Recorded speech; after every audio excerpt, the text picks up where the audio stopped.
Жақын барамын.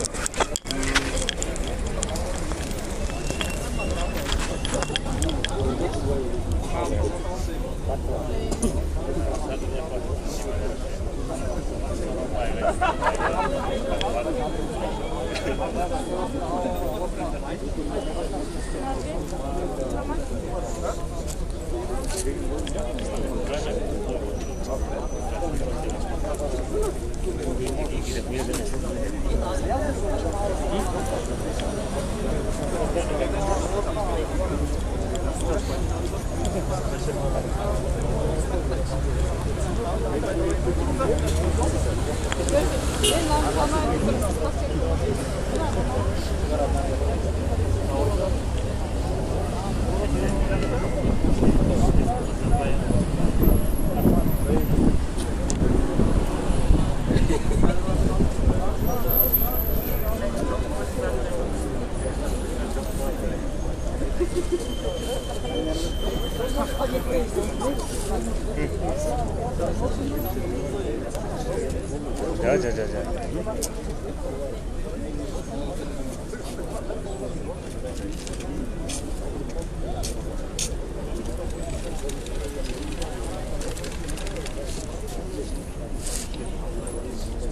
Sen ne vermesin be? İnteri vermesin mi? Hiç. Bir kilo sile. Antep bugün kızartında yedim. Siledim şu an.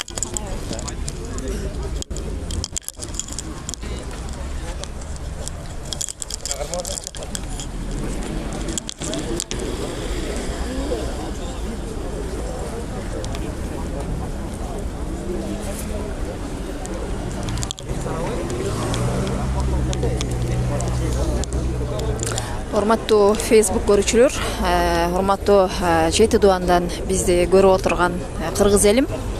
Бүгүнкү күндө кечеги партиялардын катталышы боюнча ызычуу болгон, кечигип катталган боюнча БШКга. Кечеги күнкүдө активисттер барып, ар бирин по факту салыштырганда, ошол Кыргызстан партиясы кечигип баргандыгы үчүн БШК тарабынан четтетилген. Мына ошол баягы жеңилишине дагы моюн бербестен азыркы учурда сотко беришип, Кыргызстан партиясы азыр сот отуруму болуп атат. Уже 1,5 саат болуп калды. Соттор ичкериге кирип кетишти деп чечкенге. Азыркы убакытка чейин дагы эч кандай Кыргызстандын карапайым элине толук мыйзам иштеген эмес, ачыгын айтканда. Мен ойлойм, бул жолу азыр Кыргызстандын келечеги чечилчү кадамдардын бири. Бул чыныгы баягы ар ким өзүнүн күчүнө жараша ат салыш керек. Эч кандай бурмалоо же болбосо баягы 30 жылдан бери бийлеп келген бийлигин аткарбаш керек деп ойлойм. Азыр дагы көрө жатарбыз, сот кандай мыйзам кабыл алат. Мен айтар элем, урматтуу Кыргыз элимин президенти Сооронбай Шарипович, сиз ар дайым айтчусуз, по факту каралыш керек ар бир нерсе депчи. Азыр по факту активисттер көрдүңүз, бурмаланганы боюнча, документтер оңдолгону боюнча, видеолорду караганда ал жерге кечигип келгени боюнча дагы по факту булар уже четтетилиши керек. Эгерде сот отуруму азыр Кыргызстан партиясын кайра партияга киргизген болсо, анда Кыргызстанда адилеттүүлүк жок деп билемин мен. Мен ойлойм, буга кыргыз эли эч жол бербейт. Ушул күндөн, ушул сааттан мыйзам иштеш керек. Эгерде булар азыр утуп чыга турган болсо, анда мен ойлойм, калган 17 партиянын ат салышынын кереги жок. Себеби партиянын утушуна деле, адилеттүү утушуна мен көзүм жетпейт.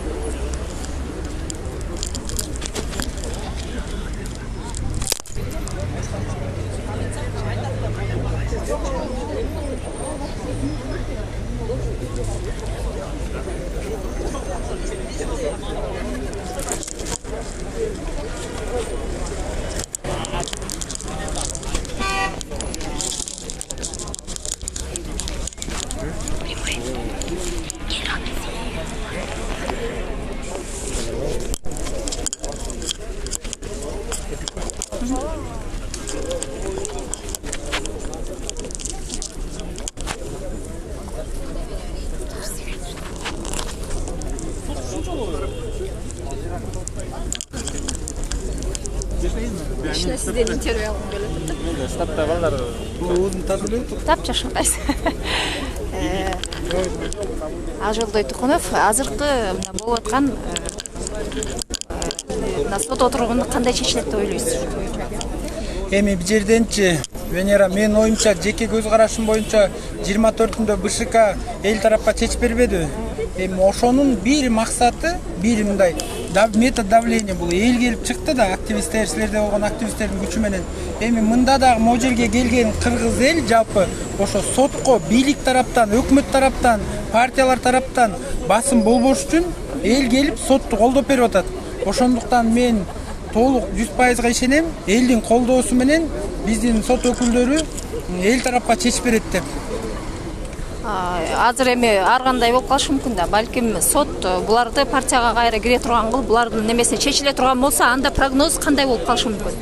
Анда прогноз өтө чатак. Азыр мисалы үчүн элдин мүдөөсү жана элдин көйгөйү өтө могу 30 жылдан берки жүргөн паракорлорго өтө ачууланып турат да, ишкери чыкпай. Анткени момда азыр адилетсиз чечсе, анда Сооронбай Шарипович президенттин айткан сөзү жөн эле жалганда мен эл тараптык партияда болом деген. Анткени деген элдин мынакей могу жерде деген азыр бир акыйкатты айтып кетет, эл өзү чогулду. Кыргызстан партиясы четтетилсин деп. Кыргызстан партиясы Канат Исаев биржадан алкаштарды алып келип, мына өзүбүз күбөбүз интернетте 1000 сом, 2000 сомдон төлөп, автобус менен алып келип түшүрдү. Если момда акыйкат чечилсе, анда жанагы Манас депосунда жакшы сөз бар эмес беле, көкөтөйдүн ашы чоң чырдын башы дегенде. Могу соттун чечими чоң чырдын башы болот. Анткени деген эл моунча эле ушунда митингге келип атат, анда Белоруссиянын митинги биякта эле калат деп ойлойм. Менин прогнозум анда мөөнөтсүз митингдер чыга баштайт. Эл бийликке ишенбейт. Рахмат.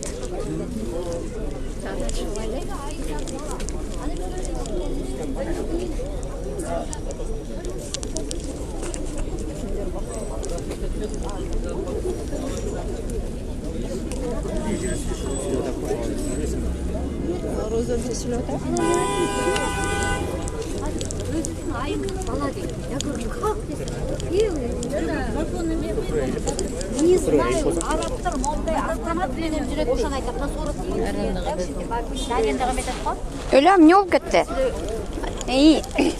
Анан дегенчи биз деген жерлерибиз действительно сыртынан мынай четинен кемирилбей эле уже ичинен сатыла баштады. А биз деген жерибиз сатылып аткандан кийин биз эртеңки күндө биздин кичинекей балдарыбыз, неберелерибиз каяка барат да? Мындай карап көрсөң биз эмне касы жерге ансы деле тентип жүрөт, миллиондон ашык кыргыздар тентип жүрөт го. Анан эми деген жерибиз азыр эми могу карызды дагы эле карыз алып, эми жакында эле пандемияда карыз алышып, биздин депутаттарыбыз зарплаталарын ошол кредиттин счетунан алып кетип атат. Бул эмне деген акмакчылык. Силер немени көрдүңөр беле? Минут сайын акча деп турат. Böyle жерler satılıp кетти. Азыр жерлер сатылды. Анан еще жанагы кредитке алып, ошону зарплата кылып, анан эс алып, анан кетип калышты.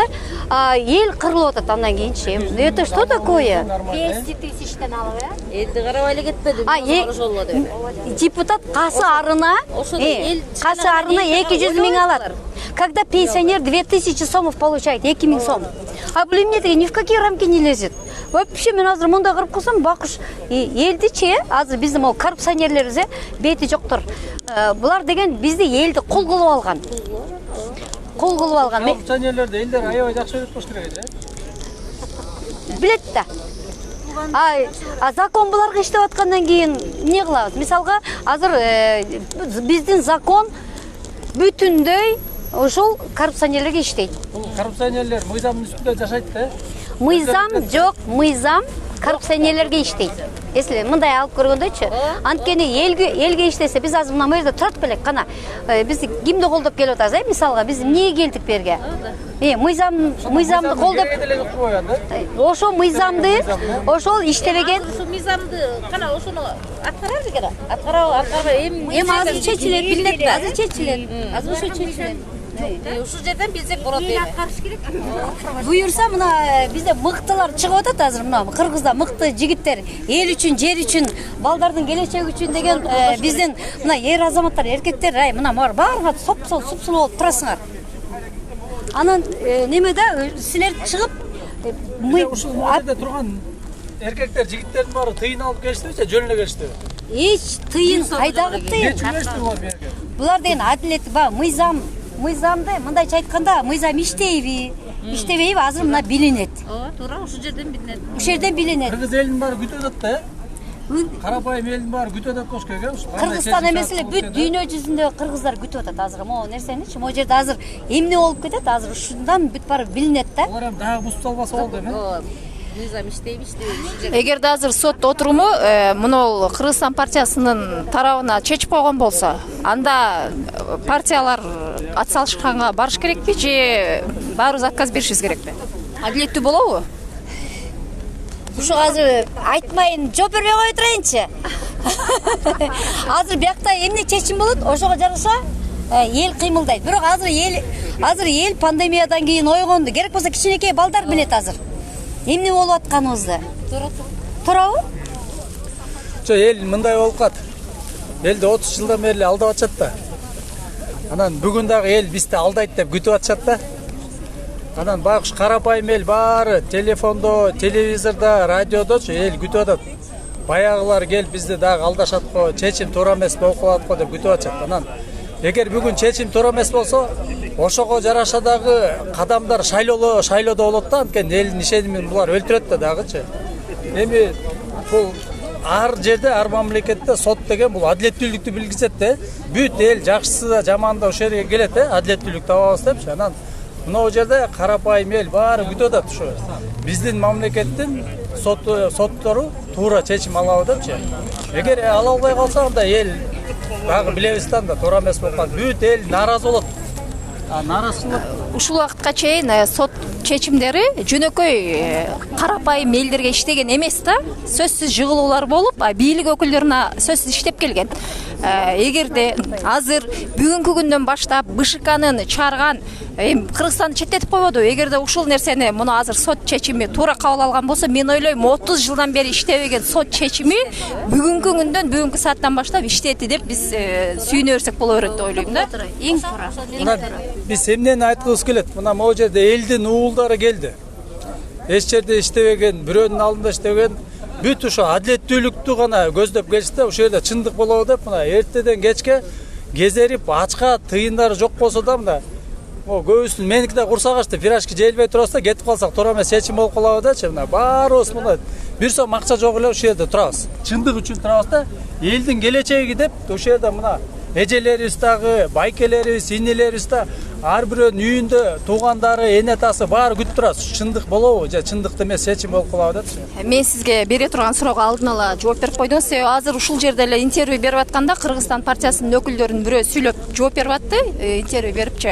Себеби кечеге БШКга барганда дейт, башка партиянын лидерлери барып дейт, кысым кылгандыктан дейт, ал жер БШК коркуп кеткендигинен четтетип койду бизди деп атат да. Азыр дейт, мо сыртта турган элдер дагы бул ошол партиялардын гана лидерлери алып келген адамдар деп атат да. Бул жерде кыргыз элин ошондо булар эмне деп ойлоп атат, мен биле албайм да. Сиз ушул суроого азыр так жооп бердиңиз да. Себеби действительно мен азыр көрүп турам, бул жерде Кыргызстандын бүт активисттери түндүк түштүк дебей, мына жада калса мына 2 күндүн ичинде түштүктөн дагы көлдөн дагы келген адамдарды көрүп атам. Кечегинде эле БШКда ызычы болуп атканда оштон сүйлөп жаткан балдар мына азыр келип катышып атат. Бул деген сөз карапайым эл эч качан кайдыгер эмес Кыргызстандын келечегине.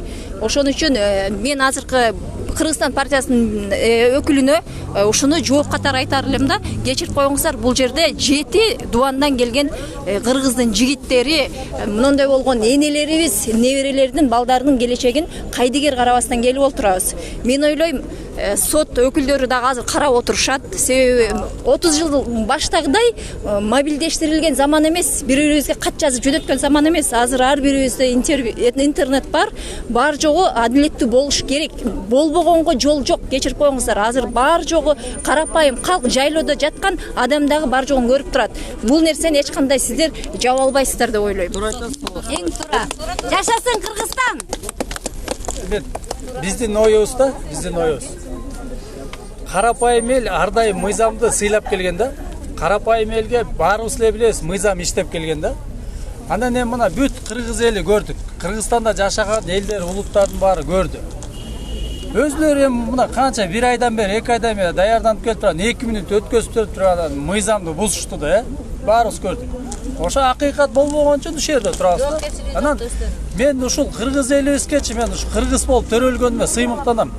Мына дүйнө жүзүндө коронавирус келди да. Эми ошондон биз өзгөчөлүктү көргөздүк го. Бизди бийлигибиз карабай эле кандай эле болуп калды да мына. Эл өзүн эле суруп чыкты да, мына Москвада иштеген балдарыбыз, Европада жүргөн, Америкада жүргөн, айылдарда жер-жерде эле кичине колу барлар, тыңыраак, ден соолугу тыңдардын баары дарысын алып келип, жанагыларын алып келип, баарын алып келипчи. Эл өзүн эле реттеп койду да. Биз сыймыктаныш керек, ушундай элибиз бар экен дечи. Биз эмес, башка элдер суктанды го кыргыз элибизден, Сыймыктангандар бар, жок деп ойлобоңуз. Себеби азыркы бийлик өкүлдөрү аябай сыймыктанып отурат. Кудай кааласа дагы, эгерде мыйзамдуу түрүндө мына партия өтпөй турган болсо, биз келип алган болсок, мен сороо турган кыргыздын элдери, жигиттери бар экен деп, мне кажется, булар сыймыктанып отурат да. Дагы да буларды сорот экенбиз депчи. Мен ошондой эле көз карашта калдым. Эмне дейсиң? Пока өзүбүз кыргыздын жигиттери биригип туура жолго адилеттүүлүккө түшмөйүнчө болбойт. Мына дүйнө жүзүндө адилеттүүлүк жок болуп атат. Жер-жерлерде мына бийлиги менен эли миллиондоп каршыга чыгып атат, 100 миң деп каршыга чыгып атат. Биздин мамлекетте да адилеттүүлүк болмоюнча ушундай адилетсиздикке элдер чогулуп өйдө төмөн боло берет. Биз чакырат элек. Алдуусу да, күчтүүсү да, мыктылары да, карапайларыбыз дагы баарыбыз адилеттүүлүккө келмейинче баары деле жашоосу оңолбойт. Ушундай чаң топлоонун ичинде жүрөбүз. Элибизге, жерибизге тынччылык, аманчылык, элибиздин ичинен мыкты эр азаматтар чыгып туруп, сонун кылып туруп мамлекетибизди, элибиздин жашоосун оңдоп туруп, башка кошуна элдер менен теңтайлаш сонун кылып жашашабайлы, кандай дейсиңер? Жигиттер кандай дейсиңер? Урматтуу Facebook колдоочулар, мен жанымда Сыйбык Жапикеев, билесиздер. Көп суроолорду берип келесиздер, мен ошого азыр жооп берип коеюн. Көпчүлүк эле баягы чоң азат аттанып келгенде, мен ойлойм бул карапайым элдин суроосу эмес, башка партиялаштардын баягы кычкыл суроосу болушу мүмкүн да, тусташтап таштаганчы. Сиз биринчи башында Манасты жок деп айтпадыңыз беле деген суроолорду көп берип асылып аткандарын көрүп атам да. Ким Манасчы болуп төрөлүптүр, ошону айтыңыздарчы. Кадам сайын биз көп нерсени үйрөнөбүз. Баарыбыз эле бир нерсени билип түшкөн эмеспиз. Башында ошибка кылганын бул киши айткан. Азыр мына көрүп атасыздар, окуп, билип, курууңду, айлана чөйрөңдү, дос, душманыңды көп нерсени бул тагдыр өзү үйрөтөт ар бирибизди. Мына ошол сыңары бул киши дагы убагында жок деген. Бирок эң жакшы жок деп туруп, зато ошонун аркасынан жүрүп, ошол нерсени бар деп, ошол жолдун өзүндө аттанып аткан Чоң Азат партиясынын кыймылынын, Чоң Азат кыймылынын төрагасы. Сизге суроо бергиз келип атат да, сүйлөй берсеңиз азыркы. Мен эме Манас дегенде, во-первых, бул деген бүт барып монтаж болгон. Мен Манасты өр эмесчи, жомок эмес, мындай айда эле отура бересиңер дегем. Манас туулганы менен Манас эмес да, ал кылган эрдиги менен Манас дегем да. Ал Манасты ушу изучать этип атып, ушул изилдеп атып, анан Чоң Азат чыгып атпайбы? Ооба. Эми Чоң Азатка аттанбайсыңарбы? Чоң Азатка ким аттанбайт? Чоң Азатка кыргыз эмес аттанбайт. Кыргыздын душманы, уурулар, көпөстөр аттанбайт. Айтак, Чоң Азат деген бул Манастын кыймылы. Бул Манас жөн эле туулганынан Манас эмес да. Ошо Чоң Азатты түптөгөнүнө Манас. Өзүнүн маңызы боюнча. Анан ал туулганда эле бир батыр экен деле, эмне батыр болду? Ал Чоң Азатты түптөп батыр болду. Ошон үчүн ал мурун мен туура эмес, айткан эмес, мен амыл өр эмес, жомок эмес, отура бересиң ушинтип Манас айтып эле. Андан көрө Манастын кылганын кылбайсыңарбы? Манас айта бербей дегенди айткам да. Мен кошулуп кетсем болобу ошол жерде. Биз өткөндө ошо чогулуп сүйлөшүп отуруп, ушул бир нерсени ошол отурган балдарыбыз айтты да, минтип айтты. Ушу 1000 жыл мурун Манас атабыз Чоң Азатты түзүп туруп, элине зумбулук алып келген, элинен дайн алган, налог алган Кытай элине каршы чыккан экен да. Эми бүгүнкү күндө ошо жаш балдар инилерибиз айтат да, чогулган инилерибизчи. Бүгүнкү күндүн Чоң Азаттын Манасы бул Сыймыкбай экебиз депчи. Элдин рызкысын жеген ууруларга каршы элди чогултуп кеттик деп, мындай болбойт. Давай оңдойлу жашоосу деп, мына жаңы чоң казаттын жаңы мына манасы туурабы? Рахмат. Сыймык окшоп. Кайсы батырыбыз, кайсы жигитибиз, кайсы уулубуз айта алды? Эң дурун айтады. Бизде мына, зато мына мен айттым. Зато мен бары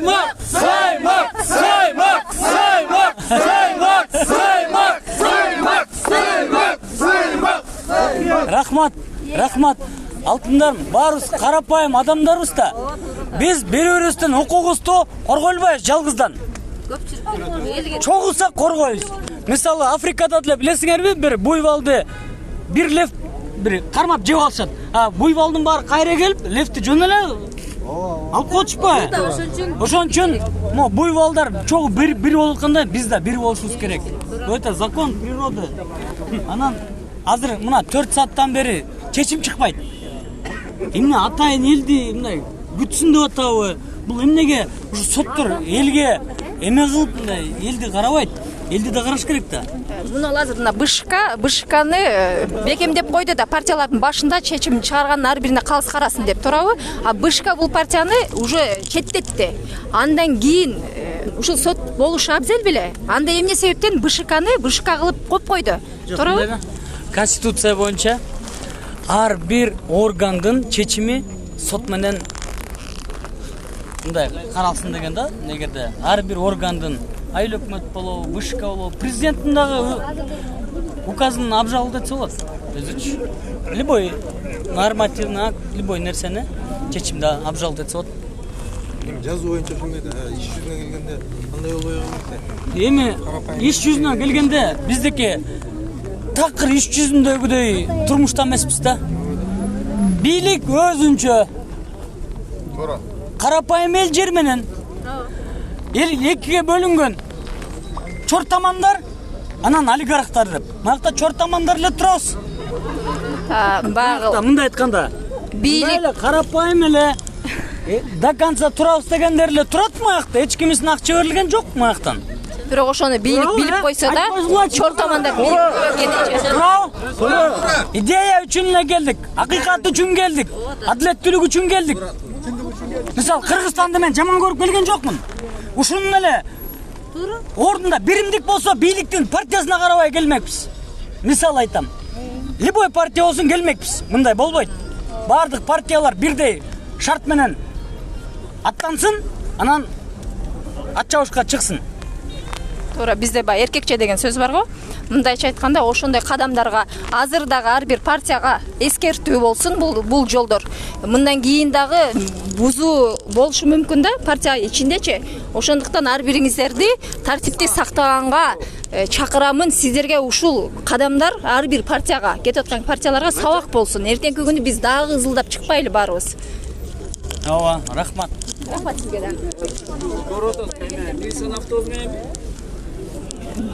Не болуп атат экен, Мынакей өзүңүздөр көргөндөй азыр 4-5 сааттан бери 2де башталган сот дагы деле уланып жатат.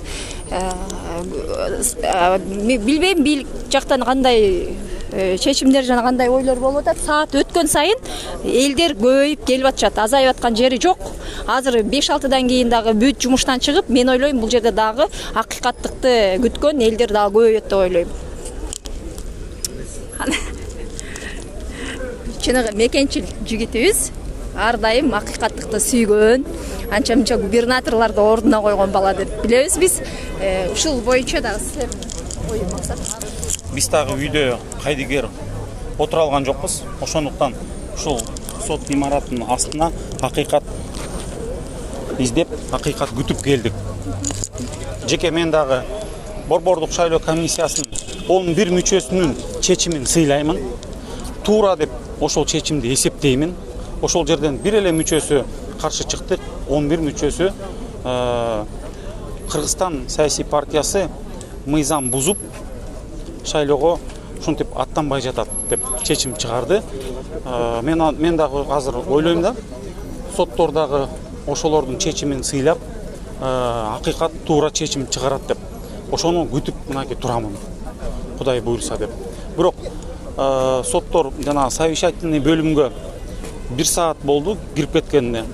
Эмне аякта мынчалык көп кармалып атат, ошо белгисиз болуп атат да. Ошондуктан 1 сааттан да бери мынакей элдер турат, мына забордун артында Кыргызстан партиясынын колдоочулары турат. Забордун бер жагында жөнөкөй карапайым эл келди. Азыр дагы мынакей 4-5 мас адамды Кыргызстан партиясы менен футболкасылар менен милициялар мындай алып кетишти да. Ким аларды ичирип атат, ким куюп берип атат дегендер дагы эмелер болуп атат да. Эми азыр эгерде мен дагы көрдүм, чындыгында ошол футболкаларын кийип алып туруп мас абалда кетип аткан адамдарды, булар кандай максатта бул жерге келгенин ичип алгандыгынан эле билсек болот да. Булар Кыргызстандын келечеги үчүн күйүп келген жери жок. Ал адамдар Кыргызстан партиясына дагы жигиттери дагы бир иштеп берсе деп келген жери жок экенин билип турабыз. Значит, баягы эле сатып алды деген нерсеге келип отурабыз да. Азыр ушул нерсени да бамдап көрсөкөбүз. Дагы бир нерсени ушул жерден сөз кылып айтып атышат. Бул чуу кайдан чыгып баштады? Бул чуу көрсө, ушинтип айтып атышат да. Бул чындыкка дал келет. Менин жеке анализим боюнча Султан Канназаров деген адам бар. Ал деги Кыргызстан партиясында 12-чи тизмеде бекилип туруптур. Анда ошол адамды тизмеден жылдырып салгандан кийин ал болсо Жанар Акаевдин өкүл атасы болот экен. Ал Жанарга айтып, Жанарлар Жалбырак ТВны ошол жака жиберип, себеби байкадыңарбы?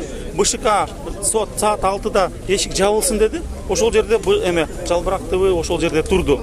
Булар кайдан билди деген маселелер туулат да, туурабы? Ошондо, эгерде ушунун баары чын болсо, Кыргызстан саясий партиясы өзүнүн ичинки интригасы менен бири-бирин ушундай сливать этип салышты да. Ошондон баары ушул жаралыптыр, ошонун баары. Анда эмесем азыр дагы ичкериге кирип Кыргызстан партиясын колдоп аткан адамдардан да интервью алып көрсөк, эки тарап эмне деп айтышат.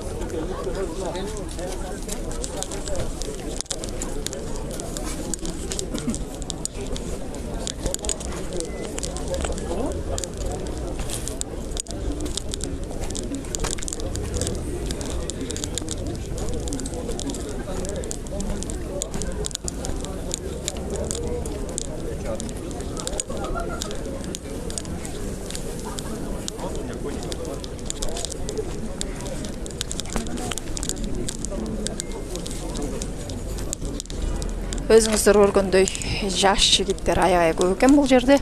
Кыргызстан партиясын колдогон. Тилек Токтогазиев жүрөт.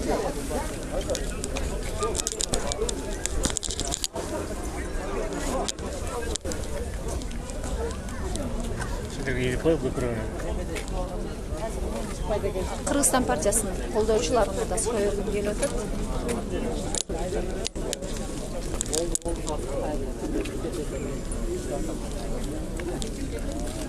Кайсы? Тек жаштык болуп экен.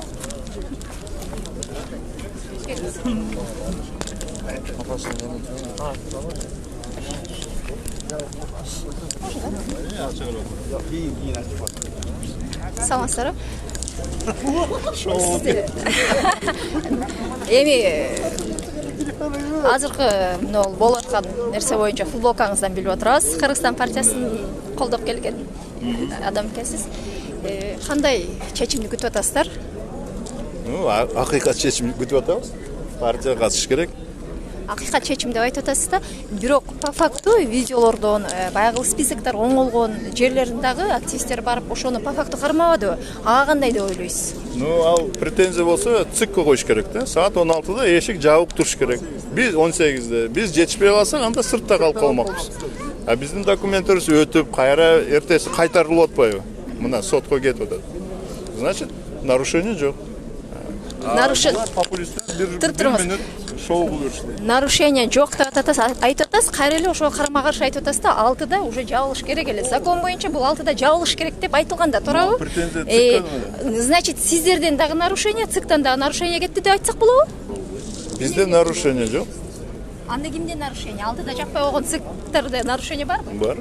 Аны нарушать эткен сиздерде да нарушение бар да. Биз эшикти сындырып кирген жокпуз да, туурабы? Эшик ачык. Эми ошондо обоюдно экөөңүздөр тең ошо нарушениеге барып атпайсыздарбы? Обоюдно? Эми алдарына киргизип атат экен, сиздер кирип атат экенсиздер. 10 мүнөттүн ичинде 10 партия кирип кетип атпайбы?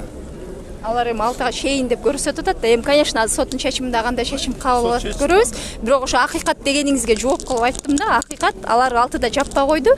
Сиздер ошол менен карама-каршы кирип атасыздар. Кирген бар да видеодо. Видео тасмада турбайбы? Ал ошо 6-га чейин кирип алып атат. Биздин өкүлүбүз. Бирок журналда эмнегедир ошол оңдоолорду биз бүгүнкү күндө ошол СМИден көрүп атабыз. Ал жигит киргенде анын көзүнчө эч ким оңдобогон.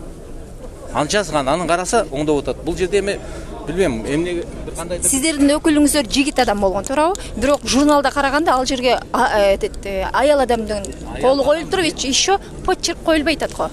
Аял адамдын мен Төлөнов Данияр, ошо Кыргызстан саясий партиянын депутатка талапкермин. Эмне карабайсыздарбы? Албетте алар жазат. Атайын ыйгамдуу өкүлдүн фамилиясын жазышкан. Бирок ал киши ооруп калып, доверенность менен келип, ошо документ тапшырып атат.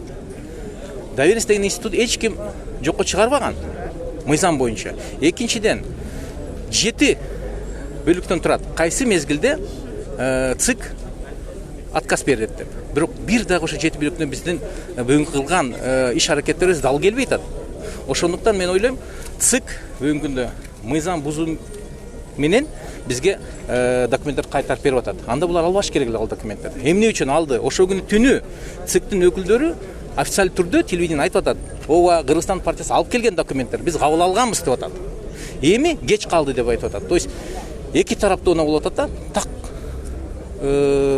маалымат бере албайт. Ошондуктан бүгүн бизде деле башка биздин ошол башка партиялардан деле болуптур, кечигип киргенченде дагы ошол журналга аял адамдын колу коюлуп калып атпайбы? Жок, анын фамилиясы жазылып турат. Кол жок. Ошол кызык болуп атпайбы? Аял адамдын фамилиясы жазылып турбайбы? Ал жерде Паленчаев деп аткан жок да. Аны ЦИК жазат дейм. Ар бир буларда маалымат бар. Кайсы адам аял келип, уполномоченный представительдердин фамилиялары бар. Ошолордун тизмесин коюп койгон. Ал жигит келип доверенность менен кирип атат. Албетте ага кол койдуртпаган. Себеби ушул киши кириш керек деген. Негедир булар ошол анда фамилиясын да жазбаш керек болчу да, туурабы? Аял адамдын фамилиясы да бул жазбаган. ЦИК өзү жазып атпайбы? Ошо айттым, ошо ЦИКта жазбаш керек эле, туурабы? Тиркеп коюш керек эле. Доверенностьны берген тиркеш керек. Булар айтат, доверенность менен болбойт деп. Мыйзамда жазылбаган ал нерсе. Азыр анда соттон кандай чечимди күтүп атасыздар? Сиздер кечигип барыпсыздар. Буну мойнунга алып атасыздар, болуптур. Алар кечиккен адамды кечигип кирип атпайсыздарбы? 6-да уже эшикти жаап койду деп, жабыш керек эле деп атасыздар. Бирок жабылбагандыгы үчүн сиздер барып атпайсыздарбы? Видео фиксацияда так көрүп турабы эрте киргенин. Мына ошол ЦИКтин деле ошол жерде иштеген кызматкерлер айтып атпайбы? Улар кирген туура дейт. Биз көргөнбүз деп атат. Эрте эле келген дейт. 6-га чейин келген деп айтышып атпайбы? Көрүп атабыз го биз видео тасмаларды ошо чыгарып аткандарды. Ошондуктан биз ойлойбуз бүгүнкү күндө ар бир кемчилик болсо, аны бир кечиримдүү жолдору бар. Эскертүү деген болот. Ал негедир бүгүнкү күндө бизге эң акыркы чараны колдонуп кайтарып берип атат да. Бул деген бир кандайдыр бир башка биздин оппонент партиялардын бир кызыкчылыгын жолдогон буну биз так айта албайбыз. Но бирок бүгүнкү күндө мына чыгарган чечим туура эмес деп ойлойбуз. Ошондуктан биз адилеттикти сурап атабыз. Кайрадан ошол ЦИКтин чечимин жокко чыгарып, биздин документтер алып каттоодон өткөзсүн деп. Анда эмесе мына азыр айттасыздар да, 6-да эшикти жабыш керек эле. Алар нарушение кылып эшикти жапкан эмес деп туруңуз. Жапкан эмес деп атасыздар да. Эгерде азыр сот туура чечим кабыл алган болсо, анда алар жоопкерчиликке тартылыш керек да. Анда сиздер болду, партиянын күнөөсү жок. Значит, алар дагы бул системаны абсолютно кайра оңдоп чыгыштын кереги жокпу? Кандай кылат? Анда ЦИКта кандай болуп калат? Балким дагы башка бир нарушениялар кеткендир. Карасаңыз, белгилүү элементарный нерсе. Биз баардыгыбыз айтып атабыз, эшик саат 6-да жабылды деп. Биздин өкүлүбүз жабылганды ичинде турган. Ошол имараттын ичинде отурган. Ал дегенде логика чыкканда, значит, ал кирген ичинде болгон. Эгерде 6-да жапканда биздин өкүлүбүз кирбейт эле да. Ал жак кире алмакпыз. Ал ичинде турган. Ичине кирип жок, 6-да жабышканды уже баарын жапкандан кийин башка партиянын лидерлери саат 2-де, 3-тө шоу кылып, ЦИКтин председателине давление кылып, туурабы? Кайсы партияны айтып атасыз? Кайсы партия басымдуулук кылыш? Жанар Акаев көрүнүп атат, Токтогазиев, Сулайманов, Бирбол, туурабы? Ошолор уйкудан калып, чуркап барып там талап коюп атышпайбы? Именно Кыргызстан партиясын гонкадан алып салсын. А если нарушение ЦИКтин циктен болуп атса, значит претензия цикке коюш керек да. Эң жөнөкөй эле нерсе, мына биз азыр окуп атабыз. Чыгып атат маалыматтардан, СМИлерден. Биз адвокатыбыз суроо бергенде, мыйзамда журнал жөнүндө эч кандай пункттары жок, журнал болсун деп. Ал тапериңизди тагып албой, туура дейт, журнал жөнүндө эч нерсе жазылбаган. Бул деген нерсе, журнал бул мыйзамда жок нерсе. Булар бүгүнкү күндө ошо журналга эле такалып туруп атат да. Суроо берди, так, мыйзамда регистрация болуп атканда келип журналда болуш керек призывтар деген жерин тап бериңизчи, мыйзамда табылбайт. Да, туура жок. Мы ссылаемся на дух закона деди. Эмне деп? Значит, башынан эле ката кетип атканын көргөндөн кийин бул нерсени эгерде азыр сиздерге суроо бергим келип атат. Эгерде сот чечими сиздерди четтетип койгон болсо кандай кадамдар болушу мүмкүн? Мыйзам түрүндө дагы Верховныйга кайрыламыз. Кайра күрөшүп уланат деңиз э? Мыйзам бузулган деп санайбыз. Эгерде сот азыр адилетсиз чечим кабыл алса, себеби азыр жогоруда айтып кетпедиби? Бул циктин өзүнүн күнөөсү болуп атат да азыр. Биринчи күнү документти кабыл алды. Анан экинчи күнү ошол волнениядан кийин, басым жасалгандан кийин кайра кайтарып берип атат да. Кайтарып берүү дагы мыйзамда каралган эмес да.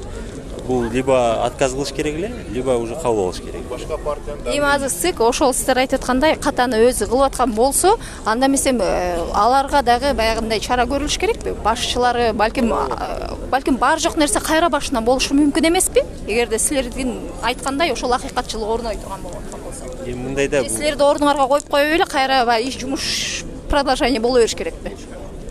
биз деле таза шайлоону талап кылабыз. Биздин да укугубуз тебеленбеш керек. Башка жарандардын да укугу тебеленбеш керек. Жогоруда баарыбыз айтып атабыз, буга чейинки шайлоодо бизде 200 миңден ашуун өзүбүздүн электоратыбыз бар, колдоочубуз бар. Алардын да укугун тебелеп атат. Биздин талапкерлердин да укуктары тебеленип атпайбы? Азыр бул ушул шайлоонун башында эле ушул таза шайлоо жөнүндө сөз кетип атат. Албетте таза шайлоо болуш керек, бирок ошонун баары мыйзам чегинде. Анан жөн эле бир болбогон жерден шоу уюштуруп, четтетүү аракеттерин жасаган бул туура эмес. Мен азыр мына угуп кеттим да, башка партиянын өкүлдөрү Жанар Акаев дегендей азыр дебаттар бар, например, мына соттошу олтуруп эле карап олтура бербестен ошондой дебатка барганда кандай дебатка чакыра алабы элеңиздер ошол адамдардычы? Эч кандай проблема жок. Чыгабыз. Чакырабыз. Азыр бул жерде деле бир аз дебат уюштурдук ошол башка партия өкүлдөрү менен. Чындыгында өздөрү кыйкырып аткан сөздөрүн дагы маанисин, маңызын түшүнбөй эле кыйкырып атышат да. Түндөсү барып басымдуулук кылып атпайбы? ЦИКтин өкүлдөрү. Биз депутатбыз деп. Эми ал жерде биз түнкү саат 1де көргөндө жалаң активист балдар жүргөн да? Жок. Активист балдар жүргөн, партиянын өкүлдөрү Жөндөй бар го, басымдуулугу. Туурабы? Бул давление на суд, на ЦИК. Ошонун айынан ушул жерде турабыз. Азыр мен жогоруда дагы буга чейин 1-2 саат мурун сот башталганда эле ушул талкуу болуп калды башка партиянын өкүлдөрү менен. Биз мыйзамдуулукту гана талап кылабыз дейт да. Мен пиар кылып атасыңар десемчи. Анан буга чейин деле мыйзам бузуулар болгон да. Бир эле шайлоодо эмес, башка мыйзам бузуулар болгон да. Ошол мыйзам бузуулар болгондо каякта элеңер деген вопрос да. Ошол вопросуңарга анда эмесе азыр деле мыйзам бузуулар болду, көзүбүздү жумуп кое берели деш керек беле? Жок, андайдан алысмын. Мыйзам бузуу деп биз айтып атпайбы. Мыйзам бузуу биз тарапка болуп атат да. Биз бул жерде пострадавший болуп атабыз, анда түшүндүрүп кетиш керек. Ар ким пострадавший болгондо гана ойлонуп атат да, мына мыйзам бузулуу. Өзүңөр азыр айтпайсыңар, мыйзам бузулуу буга чейин да болуп кеткен депчи? Айтып атканын сөздүн мааниси мурда каякта жүргөнсүңөр. Будан кийин да ушундай эмеге процесске катышпайсыңарбы? Эмне себептен ушул азыркы болуп аткан учурдан пайдаланып силер өзүңөргө очкой иштеп атасыңар, упай топтоп атасыңар? Мурда деп кайсы моментти айта аласыз? Эми азыр баса белгилеп айта албайм, бирок негизинен ушундай жашоо агымында, Жашоо агымында болуп кетти. Бирок азыркы биздин өзүңөрдүн эмеңерди мындай укугуңарды, өзүңөрдүн көз карашыңарды көрсөтпөйсүңөрбү деген чакыруу да.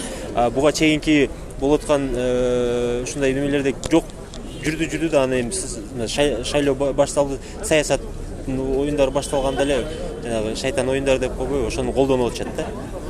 Чындыгында туура айтып атасыңар, мыйзам бузуу буга чейин толгон жерде болуп келатат. Карапайым элдин дагы мыйзамдары бузулуп атат. Бирок силер айткандай унчукпай коюп аткан жери жок. Карапайым эл кыйкырып эле жүрүшөт. Көзүнүн көзүнүн жашын төгүлтүп эле жүрүшөт. Башка партияда деле ошо мага окшогон, башкага окшогон, сизге окшогон эле карапайым элдер. Бирок азыркы ат салышуу мен ойлойм, бул унчукпай кое турган нерсе эмес. Себеби Кыргызстандын келечеги чечилчү бир моменттердин бири болуп атат да бул жердечи. Азыр бизди ушул жерден эле четтетип коюп туруп эле анан ушул эртең баары жакшы болуп кетет деген көз караш эмес да бул жердечи. Өзүнүн кызыкчылыгы үчүн азыр өзүнүн көз карашын, өзүнүн азыркы жеке ушул элге өзүн көрсөтүүнүн маанисинде иш алып бараткан процесс көрүнүп атат. Биз талап кылып атпайбызбы? Бизди азыр буюрса мына сот адилеттүү чечим кабыл алынса, биз 4 октябрда элдин колдоосу менен татыктуу шайлоо өткөзүп келебиз деп атабыз да. Ошол эле шайлоо гонкасына, шайлоо процессине биз башка өзүнүн партиялаштарыбызды да чакырып кетип атабыз. Пиар менен алек болбоңуздар, өзүңүздөр электоратыңыздар менен, өзүңүздөрдүн платформа, өзүңүздөрдүн ошол программаңыздар менен чыгарып, ошол элдин добушуна ээ болуңуздар деген гана чакыруу да. Бул жерде азыр мыйзам бузду деп, бул жерде биз дагы айтып кетип атабыз. Бул жерде одоно мыйзам бузуу болгону жок. ЦИК баардык документтерди кабыл алды. Ага чейин айтып атат, 6:00-да биз эшти жапканбыз, болду, эч ким билген жок деп атат. Биздин өкүл ичкерде болгон. Кандайдыр мезгил ичкерде болгон. Анан эми ар кандай суроолорду туудуруп атпайбы? Ал жерде баягы журналда айтат, убактысы өзгөргөн. Биз бизде оңдолуп калса анда биз оңдолуптур дейбиз. Ал жерде көрдүңөрбү, журналдын баарында эле оңдолуп болгон, туурабы? Ошондо кандай чечим болуш керек? Мына көрүп атасыңар да, азыр айтып атпайсыңарбы?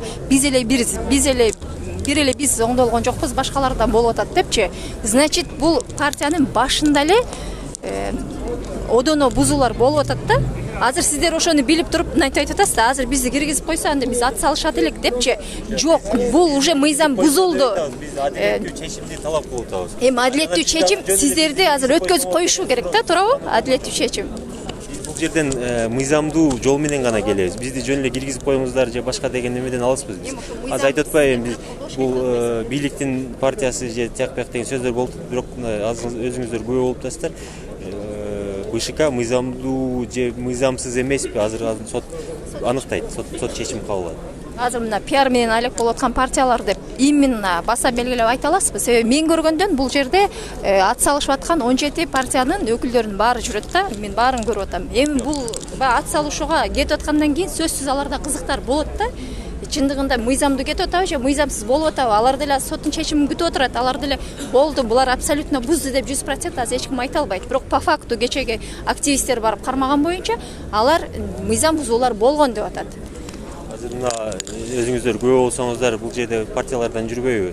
Ар кандай бир провокационный эмеге чакырып атышат да, провокация кылып, элди баарды дүрбөлөңгө салып. Ал жүрбөйбү, чоң казаттын өкүлдөрү жүрөт бул жерде. Реформадан жүрөт, мисалы, Ата Мекенден жүрөт. Баардык эле партиялардан жүрөт, бирок негизинен элди ушундай бир кыйкырып провокацияга чакыргандан алыс болуш керек да. Азыр соттун чечимин күтүш керек. Эгерде сот кандай чечим чыгарган болсо, ошого жараша ар ким өзүнүн ой пикирин билдиргенге. Дагы бир неме, мына 4-нө чейин эч кандай баягындай элди агитационный жакка чакырбаш керек деп айтып атабыз. Бирок сиздерди желектериңиздерди көтөрүп, футболкаларды кийгенде дагы бул агитацияга кетет деп атат да, эмне себептен? Жок, буну нарушенияга кетпейби? Жок, нарушения кетпейт. Буну биз дагы бияка келердин астында биз юристтерден бүтүп акылдашып, макулдашып келгенбиз. Бул мыйзам бузууга жатпайт. Бул партия бул бир эле шайлоо процессинде гана эмес, бул биздин жашоо турмушубузда постоянно эле болуп келген нерсе да. Анан бул бизде азыр биз партияны колдоп кой же башка деп эме кылган жок, үгүттөгөн иш жокпуз. Жеке өзүбүздүн гана көз карашыбызды, пикирибизди гана билдирип атабыз. Рахмат. Кеттик дагы.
Сааттан кечке жүрүп уже тамашага айланып баштады. Ооба. Кандай чечим күтүп атасыңар? Дагы бир сыйра кайталап койчу. Чечимди үмүт менен турабыз. Туура чечим чыгарат. БШКнын чечимин колдогон чечим чыгарат деп турабыз. Бирок ошентсе дагы мында өзүңүздөр байкагандай бир автобус милиция кызматкерлерин алып келип коюп коюшту. Азыр эле келди бул милиция? Жок, бир 20 мүнөттөй болуп калды. Мен да ал жака барып келдим, ичинде ошо кызматкерлер отурат. Бул жакшы жашаан эмес деп айтып атканбыз азыр эле бу жерде балдар менен. Сот отурумуна киргенде 1 сааттан өттү да туруп, андан кийин алып келди бул машина. Ооба, азыр жанагыракта эле бир 15-20 мүнөт болду келгенине. Анан ошого биз деле ошо жакшы жашаан эмес го деп эле турабыз, бирок ошентсе дагы үмүт бар. Бул соттун туура чечим чыгарышына ушул мыйзамдуу тараптуу колдоп, БШКнын чечимин биз мыйзамдуу чыккан чечим деп эсептейбиз. Мына ошол чечимди колдоп чечим чыгарат деп күтүп турабыз. Ушул.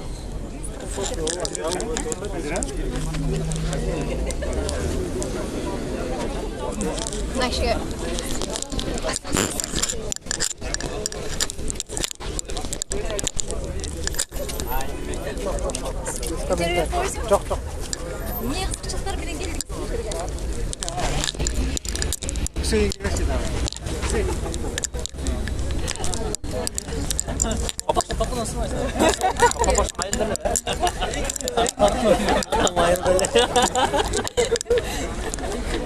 Көрдүңүздөр да жаштар кандай активный келип бул жерде каткырып, күлүп, Кыргызстандын келечеги үчүн кайдыгер карабастан турушат.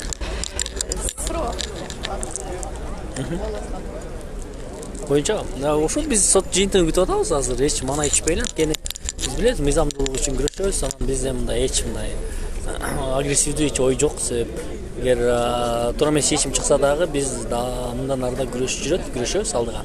Азыркы убакта биз ошол адилеттүү чечимди күтүп атабыз. Ошол эч мана жүрүп, эч көңүл түшүрүү керек жок. Себеп мындай жакшы эле ой менен эле жеңсе болот баары. Азыр тиги Кыргызстан партиясынын өкүлдөрүнөн дагы суроо узатканда, именно бизге басымдуулук кылып, багыл көрө албастык дегендейби, же болбосо биз деле кеткен жок да мыйзам бузуулук бар жок эле жакта болуп атпайбы, буга чейин каякта карап турдуңар эле дегенде суроолорду узатып атат да. Эгерде башка партия дагы ушинтип кечигип келип жыгылышка барган болсо, ал партияга да келе белеңер же именно Кыргызстанга басымдуулук кылып келип атасыңар олордун оюн да. Бул биринчиден, эгер мен кайсы бир партиянын өкүлү боло турган болсом, бул андай деп айтсам болот эле. Бирок мен эч кандай саясий партиянын өкүлү эмесмин. Мен жана жарандык кооммун.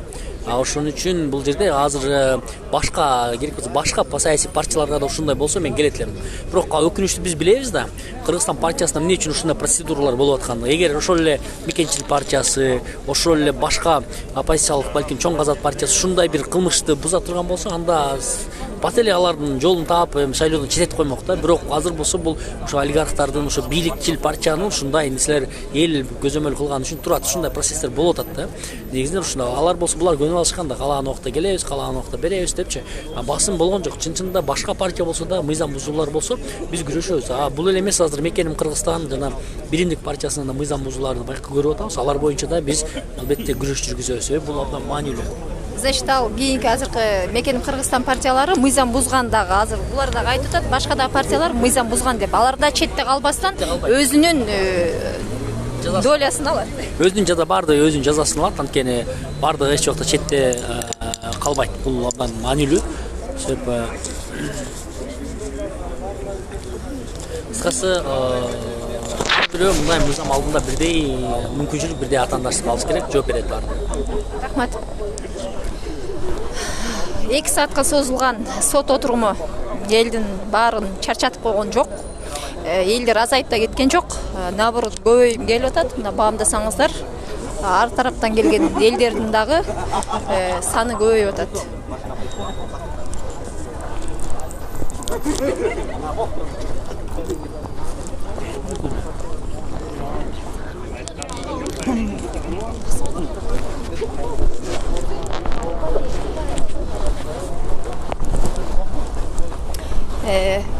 Сот отурумуна кирип кеткенге 1 сааттан өтүп калды.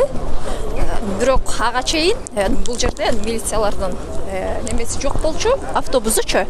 Азыр келип калыптыр. Биз аларга да суроо берип узатып көрөлү, эмне себептен булар бул жерге келип турушат.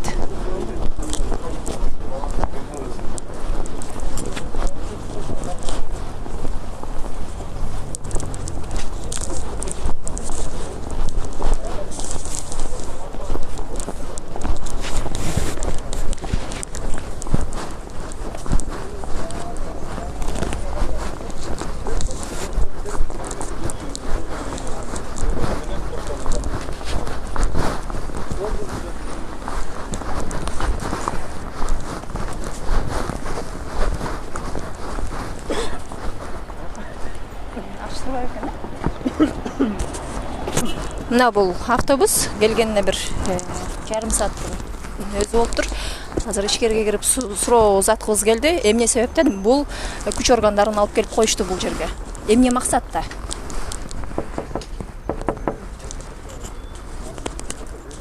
Ичинде күч органдарынын кызматкерлери отурушат. Ичинде отурушат. Бирок интервью алганга эшиктерин ачпай жатышат да. Эмне максатта келгендигин билгибиз келген. Ачпай коюшту.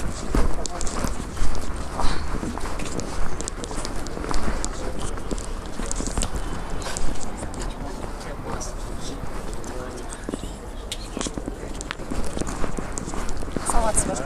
Сиздин интервью алсак болот? Интервью бербейт экен.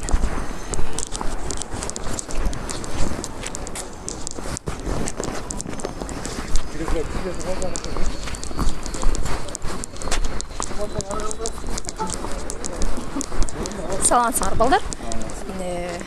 Силерден интервью алайын, качпай тургула. Раз ушу жерге келдиңерби? Эмне максатта, кайсыл жакта, кандай болуп келип калдыңар? Кимди колдоп атасыңар?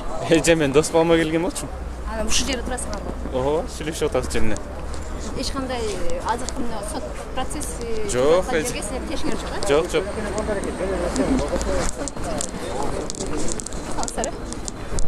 Какая газета? У нас не газета, Facebook. Суроо берейин. Азыр бул жакка качкан келдиңиз да? Кайсыл тараптан келдиңиз? Партиядан. Да. Соттун чечимин күтүп атасыздар. Да, вот решение ждем. Но я думаю, что решение будет в нашу пользу. Потому что проблема была... Проблемы даже не было, просто ее раздули, это была провокация. Изначально техника, вот камера, которая записала видео, они посмотрели, там разница была во времени. Технику установили, и прошло где-то 2-3 года, там часы были неправильно настроены, и со временем они сбились. Если взять наш телефон, он берет время с интернета. Постоянно время обновляется.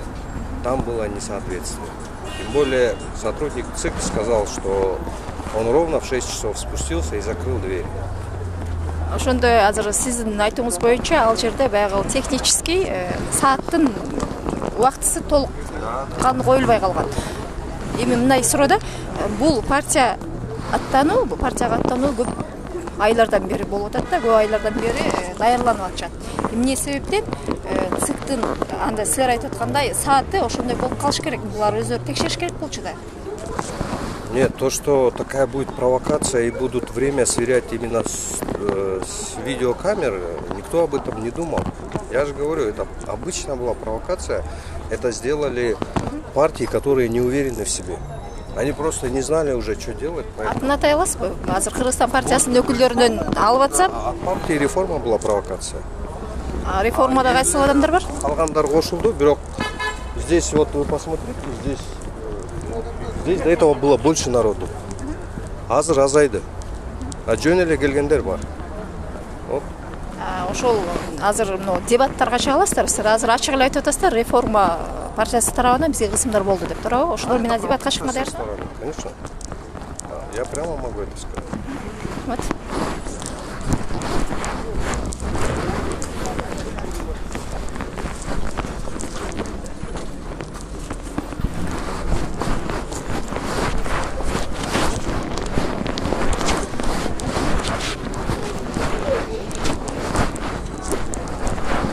Биз ойлогондой соттун чечими бир жарым саат, 1 сааттын ичинде чечилип калат деп ойлогонбуз. Бирок аябай көп убакыт өттү. Прямой эфирибиз дагы узакка созулуп баратат. Болушунча эки тараптан тең тегиз болсун деп интервьюларды алып атабыз. Мен көргөндөн байкуш могул сотрудниктер дагы тамактарын жебей ушул жерде турушканына дагы боорум керек. Карапайым калкко булар уже көнүп калышкан.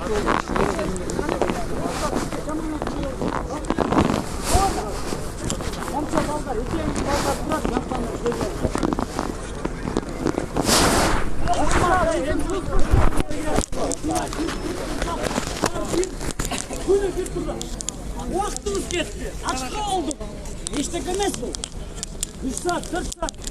Зато мындай көпөстөр кирип кетпеш керек. Азыр түз эфирден болуп атат. Мырза мени чыгарат. Күтүп турушат прессада. Азыр мына соттун ичинде түз эфир болуп атыптыр ичинде. Алымкулов деген судья экен. Алымкулов судья карап атыптыр азыркы ишти. Спокойно, турабыз. Спокойно. Ал прямой эфир азаттан болуп атат азыр. Мыйзамдуулук үчүн турабыз маяктачы. Отулса да, отулбаса дагы эч кимибиз кырбайбыз, жакшынакай болуп кетебиз. Жакшынакай тарап кетебиз. Жок, эгерде утулсак, позор дейбиз. Позор деп кетебиз. Анда позор дейбиз. алдыда күрөшүү дагы мыйзамсыз болгонуна жол ачкан болуп баратпайбы, туурабы? Туугандар анан мусор таштабайлык, мусор таштабайлык. Тураныз баарыңыз. Украинадан Буякта баары эле. Тиги жакта иштегендер, бүт баары эле иштегендер азыр. Буларга утулса андай деле эмес, буларгачы. Иштей берет булар. Эч кандай буларга эме жок да. А буякта биз тургандар Муякта мекенчилдер турат, чисто мекенчилдер. Муякта мекен сатпайм дегендер. Мекен үчүн турам дегендер турат. Ошон үчүн азаматсыңар, балдар. Мекенчилдер бар. Азаматсыңар.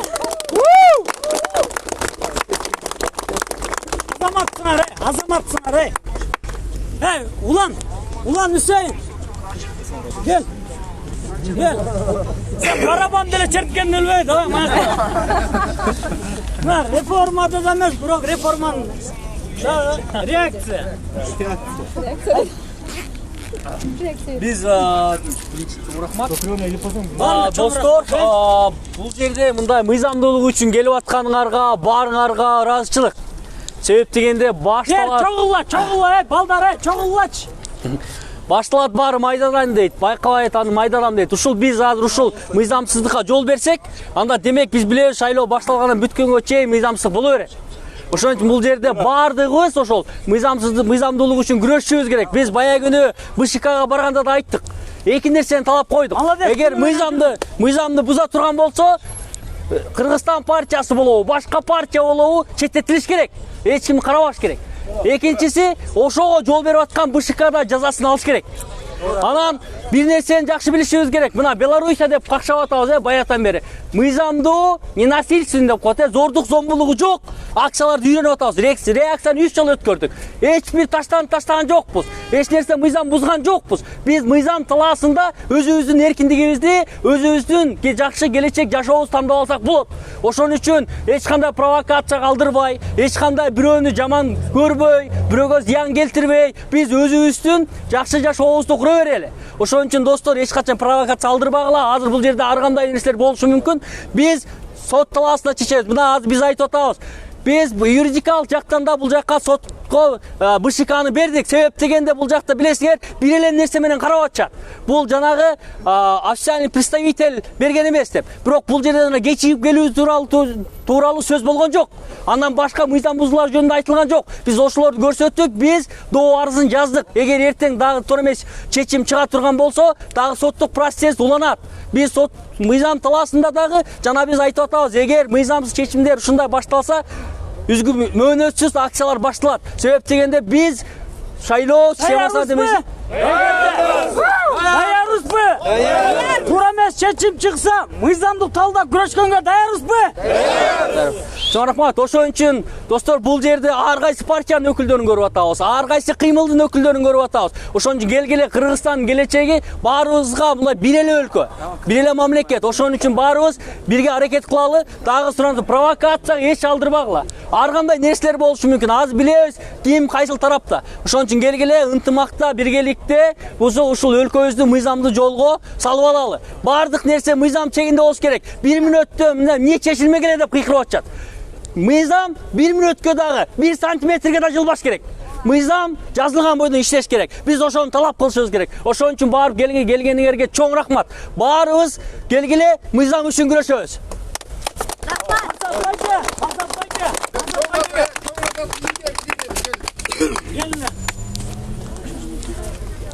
Ey dostlar, ber cılla, ber, metkile, ber valla. Эң биринчи күндөн айтканыбыздын баары мыйзам талаасында болуш керек деп келатабыз. Бүт баары деген мыйзамдын чегинде болуш керек. Биз деген баарыбыз мыйзамды сыйлаганды, мыйзамды деген аткарганга үйрөнүшүбүз керек. Мыйзамга баш ийиш керек бүт Кыргызстандын жарандары. Партия өкүлдөрү болобу, бийлик өкүлдөрү болобу, жөнөкөй жаран болобу, баарыбыз мыйзамга деген баш ийишибиз керек. Ошон үчүн бияка мына баарыңар чогулуп келгениңердин эң негизги максатыбыз бул мыйзам иштеш керек. Мыйзамдын чындыгын, акыйкаттыгын далилдешибиз керек. Ошон үчүн мынакей бүгүн сот ошол процессти жүргүзүп, мыйзамдын мыйзам экенин баарыбызга деген көрсөтүп бериш керек. Ошон үчүн мынакей бүгүн канча сааттан бери жан жаады, ачка болдук, баарыбыз турдук ушул жерде, аягына чейин, чындык үчүн деп, акыйкаттык орносун деп. Ошон үчүн жүрүп отурабыз.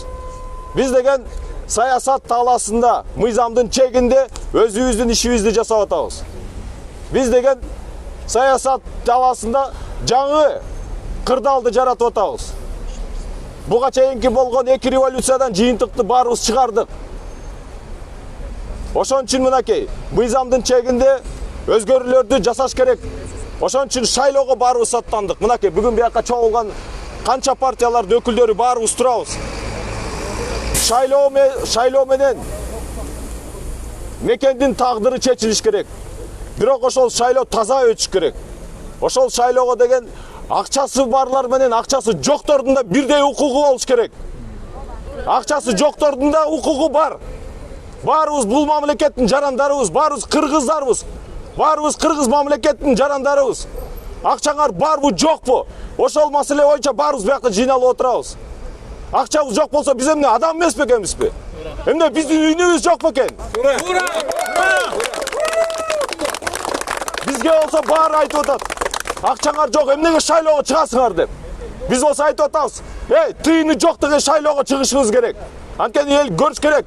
Тыйын эчтекени чечпейт. Мына бияка чогулуп силер баардыңар ошону далилдеп атасыңар. Тыйын үчүн келген жоксуңар. Тыйын деген бул жөнөкөй эле тыйын. Ал эми элдин эрки, элдин деген укугу, бул деген тубаса бизге берилген, Кудай бизге берилген нерсе. Ошону ыйык тутушубуз керек. Ошон үчүн мынакей биз саясатта күрөшкө чыкканбыз. Ошо менен кетип атабыз. Аягына чейин чыгабыз. Бирок ошонун баардыгын мыйзамдын чегинде бүтүрүшүбүз керек. Провокацияга алдырбай, ар кайсы терс нерселерге кетпей, мыйзамдын чегинде бүтүрүшүбүз керек. Ошон үчүн мынакей балдар айткандай, бул деген чечим бүгүн деген чыккан чечим бүгүнкү менен бүтпөйт. Кайсы тарапка чечпесин, тиги тарап болобу, биздин тарап болобу, бул чечимди деген кайрадан сотко беребиз. Ошон үчүн сот процесстери улана берет. Ошон үчүн бунун баарын түшүнүп койгула. Ошон үчүн мынакей баарыбыз эң негизгиси бул дүйнөдө акча баарын чечпеш керек деген идеянын тегерегине жыйналганбыз баарыбыз. Биз жасап аткан иштин баардын маңызы ошондо. Акча деген бул мансап, дүйнө деген адамдын деген максаты болбош керек. Эң негизги мамлекетте акыйкаттык, чындык болуш керек. Ар бир кишинин укугу тебеленбеш керек. Ошон үчүн биз деген мынакей канча уюмдарды түздүк. Саясий партиялардын ушинтип ушундай шайлоого чыкканынын белгиси ушул. Жөнөкөй адамдардын укугун ким коргой алат? Ошон үчүн мынакей биз деген айтып атабыз. Ошол жогорку кеңешке кирген депутаттар өздөрүнүн байлыгы эмес, жөнөкөй адамдын кызыкчылыгын деген коргош керек. Алар деген адам үчүн, жөнөкөй киши үчүн деген иштеш керек. Ошон үчүн шайлоого чыгып атышат баары. Биз дагы ошон үчүн барып атабыз. Ошол деген чындыкты деген ошол жака чейин жеткирели деп. Максат ошондо. Так что туугандар, баарыңарга чоң рахмат ушул жака келип, ушул биз менен кошо чындыкты издеп келгениңер үчүн. Баарыңарга чоң рахмат.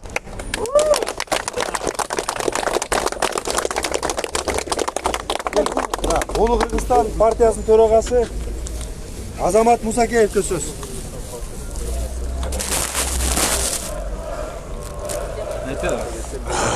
Улуу Кыргызстан төрагасы мына бүгүн ушунча жигиттер адилеттүүлүк үчүн туура таза чечим болсун деп келдик. Саат 2:30 келгенбиз. 2:30 бери ушул жерде турабыз. Кички маселени чече албай атышат да. Такыр чече албай атышат. Жарым саатта чечиле турган маселе ашып кетсе, 1 саатта чечиле турган маселе, бирок эмнегедир чечилбей атат. Биз мына жерде кыргыз элинин жигиттери, кыздары, эжелери турат. Даже ушул чечимин деле туура эмес болуп калат го деп базып эле кетип калсак деп деле ойлонуп атабыз. Анткени почти белгилүү эле болуп атат да, каяк жака тартылып кетерин, туура эмес чечим чыгып калары да белгилүү болуп атат. Но биз айтабыз, ушунча жылдан бери туура эмес деле чечимдер чыгып келе атат. Канча жолу туура эмес болду.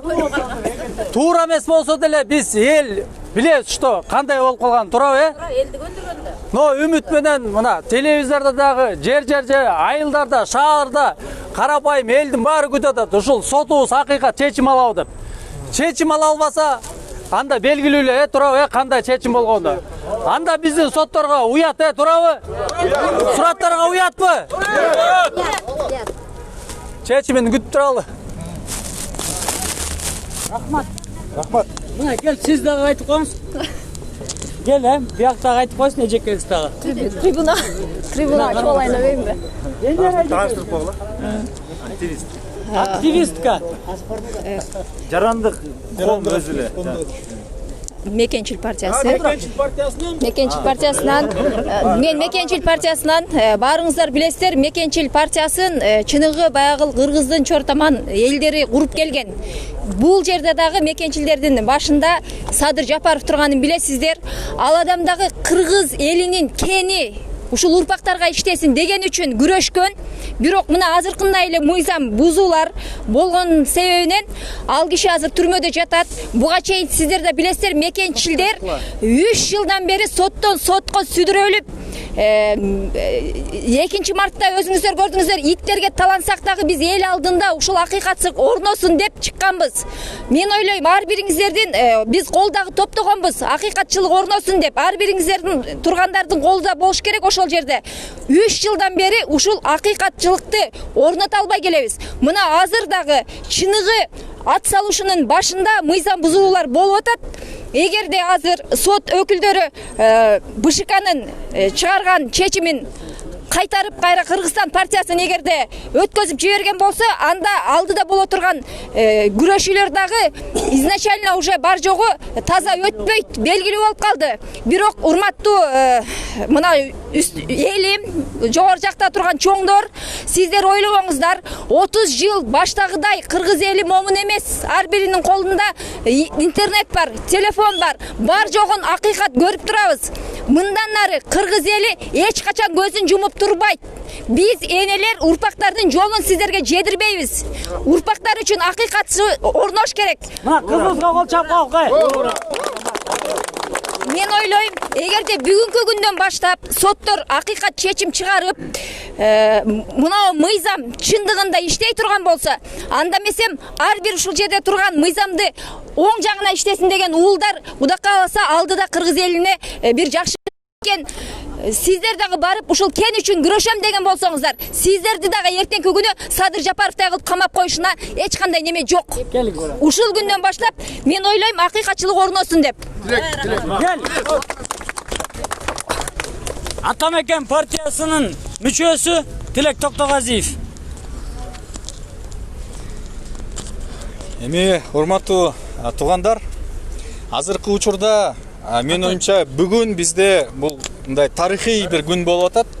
Биякта кара күчтөр менен ак күчтөрдүн согушу, күрөшүүсү болуп атат.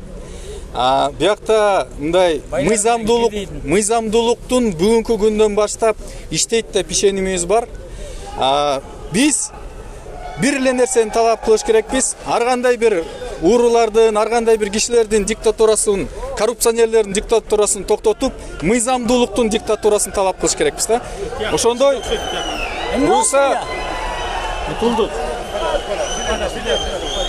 буюрса кандай чечим болбосун, биз ушу мыйзамдуулук үчүн туруп беребиз, бекем туруп беребиз. Мындай беспределге биз жол бербейбиз да. Чечим чыкты. Анне булар. Чалеге. Өздөрү неме болот. Чалеге. Бизден немеге миш. Азыр этлек кишине чыгып койсок. Чалекпи? Азыр бизден активист уулуңар өзүңөрдүн эр жүрөк Асхат Осмонов кол чабуулар. Урматтуу туугандар, урматтуу кыргызстандыктар, баарыңыздар мына адилет деп берге чогулдук. Силер билесиңер, адилеттин жолу татаал болот. Ушундай болот. Ушинтип тоңобуз, эшикте турабыз, итке таланабыз. Керек болсо сабалабыз. Ошого баарына чыдаш керек. Ушинтип жарандык коом ойгонот. Ар бирибиз кадамыбыз бул тарыхый кадам. Мына жердеги ар бир кыргызстандык эртең 100 кишинин, 1000 кишинин жүрөгүн ойготот. Адилеттүүлүккө болгон эркин күчөтөт. Ошондуктан достор, кандай чечим чыкпасын, эч качан үмүт үзүлбөш керек. Адилеттүүлүк үчүн до конца турабыз. Мына жактан азыр сүйүнүп атышат. Көпөстөр, олигархтар, уурулар тарап утушту деп сүйүнүп атышат. Биз до конца барабыз. Эч качан артка жылбайбыз. Кудай буйрса. Верховный болобуз. Кандай жол болбосун, мыйзамдуулуктун, адилеттүүлүктүн талабы менен жүрөбүз. Талабын до конца талашабыз, достор. Адилеттүүлүк орносун. Канат Исаев. Канат Исаев. Канат Исаев. Канат Исаев. Канат. Кыргызстан партиясы. Кыргызстан партиясы. Олигархтар. Маяна. Макалё. Сексалю. Чакурук. Достор, ушинтип турабыз. Канат Исаев. Канат Исаев. Канат. Гет. Позор.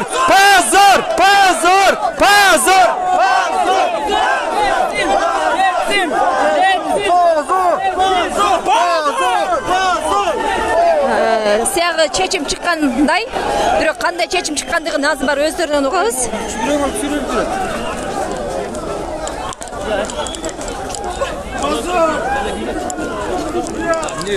Чыкты. Чечим чыкты, чыкпады.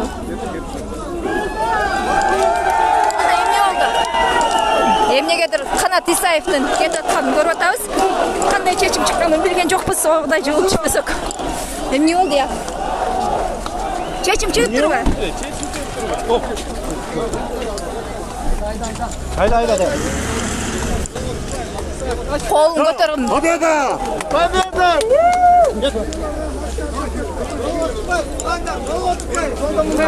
Победа деп атышат өздөрү. Значит, Кыргызстан партиясынын сот чечими кайра киргизгендиги айтып аткандай. Азыр кимден сурасак экен, я? Утупсуңарбы? Тиякпа. Кандай чечим чыкканын билсек болот экен, я?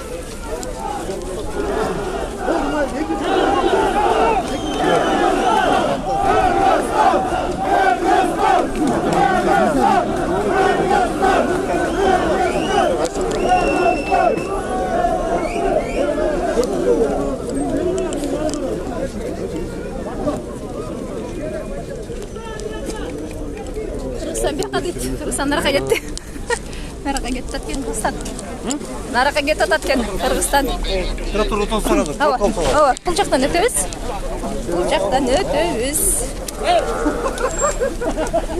Жерлес, адам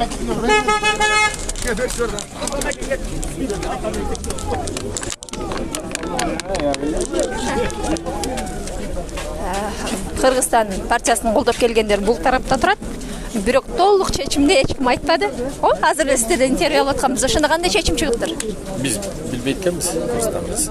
Чечимди чыкты, туура чыкты деди. Эми биз эмес, Кыргызстан эли деле утту да, партия деле утту. Ошолордун балет этип бүйүп жүргөн күйөрмандар утту. Чечим чыгыптыр. Туура эле чечим чыкты деп мен ойлойм. Мына өзүңүздөр көргөндөй 4 сааттык, 5 сааттык узактыкка созулган сот отуруму Кыргызстан партиясына утушту бериптир. Бул менен эмнени айткыбыз келет? Сырттагы отурган карапайым элдин үмүтү, сотторго болгон үмүтү дагы да болсо өчүп баратат.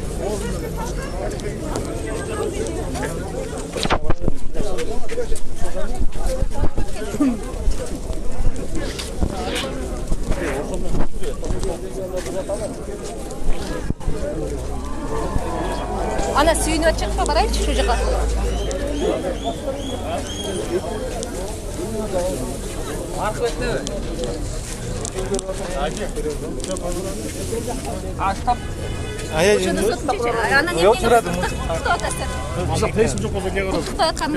Жо, мен таанымайм. Чечим. Ана жок, куттуктап атпайсыздарбы? Мен таанышым болчу. Куттуктап койдуңуз.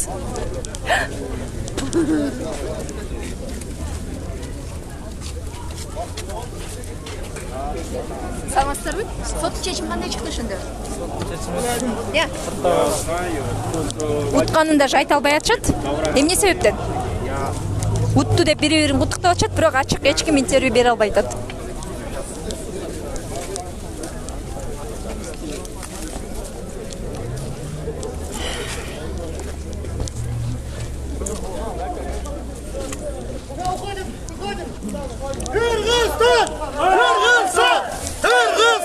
Чечим кандай чыкты соттун чечими? Чечим биздин ушубуз боюнча Борбордук шайлоо комиссиясынын чечимин жокко чыгарды окшойт. Чыгарды окшойт беле, чыгарды? Чыгарды окшойт. Окшойт, э? Толугунан элекпиз. Сүйүнүп атканыңыздарда Баары эле сүйүнүп атат. Жеңдик.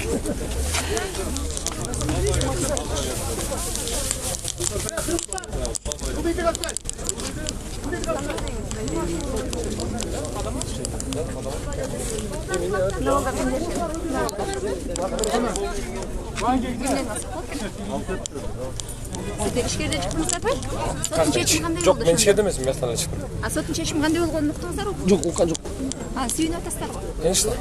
Конечно, значит, Мен сүйүнүп атам, тазалык үчүн эле. Бир белги болду да, э?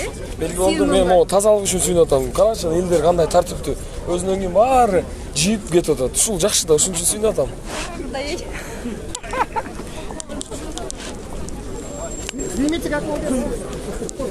Кайра эле сизге келдик.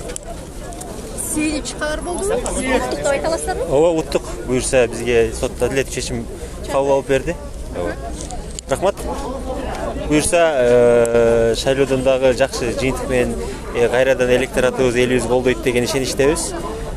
буюрса баары жакшы болот. Азыр эле интервьюга берип атканда БШК ашыпка кетирди дегенсиздер да, анда азыркы БШКга ишенип дагы иш алып барсак болобу, болбойбу? А балким эртең дагы бир нерсе болуп, булар бурмалап коюшу мүмкүнбү? Эми ал БШКнын кайра түзөлүшүнө мындай сиздер требовать этесиздерби? Албетте биздин дагы бир партиянын бир кандай десем бир атына бир мындай жаман таасир этип калды. Албетте буну биздин лидерлер өздөрү да чечип калып алат бул боюнча. Биз бул процесстен кийинки ишенебиз, шайлоо таза өтөт. Биз ошо шайлоо БШК сиздерди кыйнады да, азырчы БШКга айтып атасыздар, БШК өздөрү катачылык кетирген дедиңиздер да, БШКны сотко бериш керек эле дедиңиздер. Бирок азыр сиздер БШКны утуп чыктыңыздар. Эртең 4-үнөн баштап башталат. Бирок ушул эле БШК кайра эле бизди иштин үстүнөн карап атпайбы, көзөмөлдөпчү. Анда сиздер ушул БШКга ишенесиздерби же БШК кайрадан каралып жоопко тартылышы керекпи? Эми бул шайлоонун алдындагы болгон процесс бардыгына бир мындай көзүңөрү чоңураак ачкыла карагыла деген бир мындай чакыруу болду да. Эртең шайлоонун өтүү процессине азыр биз дагы өзүбүз дагы басым жасап карайбыз шайлоо таза өтүшүн. БШК биз менен иштей берсин анда, Жок, БШК эми бул боюнча биз азыр айтып атпайм, азыр пока комментарий бере албайм. Бул боюнча лидерлер өздөрү комментарий берет деген ойдомун. Аматбеков Мирлан. Эгерде Верховный судка кетсе кандай карайсыз? Эми бул боюнча дагы пока комментарий бере албайм. Мен бул БШКнын эмеси. Кыргызстан партиясы жеңди азыр. Жеңдир. Эгерде Кыргызстан партиясынын өкүлү жеңди деп айтып атат. башкача чечим. Значит, сот силер тарапка чечилбей калса кандай эмне кыласыз? Ал боюнча комментарий бере албайм. Хорошо, рахмат. Карасаңа. Ана чыгып каласың. Мына мен сүйлөп турам. Боло бере эле. Жүргүлө эмне кеттик, эмне кылайлы эми. Барайлы үйүбүзгө, эмне дейсиз?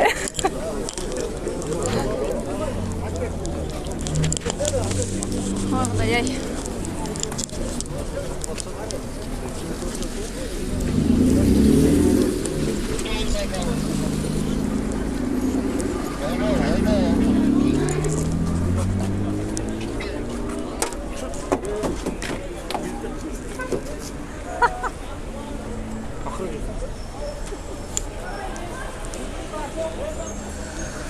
Мени бир нерсе таң калтырат, урматтуу Facebook көрүүчүлөр.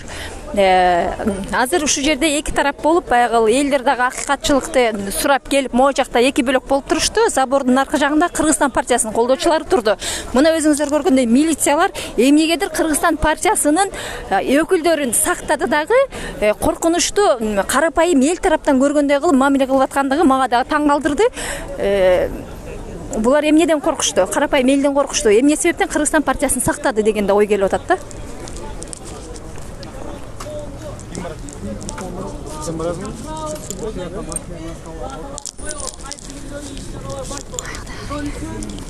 Korkutulardan, arganda işlerin korkma. Biz mizandуу işler kılıp atабыз. Бардык мыйзам таралды. Ошон үчүн чогулгандан кийин жарыя беребиз. Кандай башталат, эмне болот? Жана мыйзам бул соттук талаасында да, сот талаасындагы соттошобуз. Ошон үчүн мен ойлойм, Сыймык мырза, тилек биз мына эгер уруксат берсе, бул адамдар болуп ошол жанагы топту чогултуу тобун моюнга алалы, биз чогулталы. Андан тышкары биз качан кандай башталат, биз жарыя кылып жазалы. Программаны баарын берели. Макулсуңарбы? Андай болсо баарыңарга рахмат. Үйгө баралы, эртең болсо маалымат чыгат. Чоң рахмат. Эл, уттукпуз. Биз зато чогулдук элдер. Бир тыйын бербей, бир мындай кылбай, бар карапайым чортаман адамдар мага келдик.